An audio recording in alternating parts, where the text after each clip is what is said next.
Quelques heures seulement après la chute le 8 décembre du président syrien Bachar al-Assad, le premier ministre israélien Benjamin Netanyahou avait ordonné à l'armée de s'emparer de la zone tampon du Golan contrôlée par l'ONU.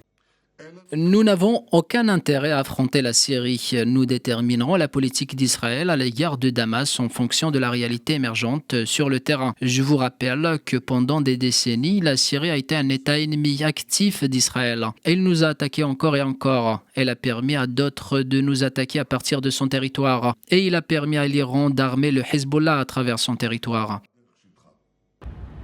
L'Arabie saoudite a condamné le projet du gouvernement israélien dénonçant un sabotage continu des opportunités de restaurer la sécurité et la stabilité en Syrie après la chute d'Assad. Le Qatar a de son côté déploré un nouvel épisode dans la série d'agressions israéliennes sur les territoires syriens et une violation flagrante du droit international. Environ 30 000 citoyens israéliens vivent dans 34 localités du Golan annexées par Israël, auxquelles s'ajoutent 23 000 Druzes qui se revendiquent pour la plupart syriens tout en ayant le statut de résident en Israël.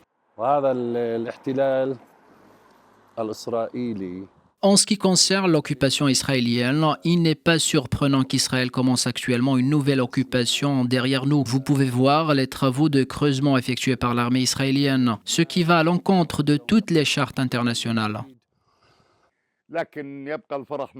Le bonheur n'est pas à son comble depuis qu'Israël a attaqué les villages du Golan et procède à un nettoyage ethnique de cette région pour s'emparer d'une partie du territoire syrien.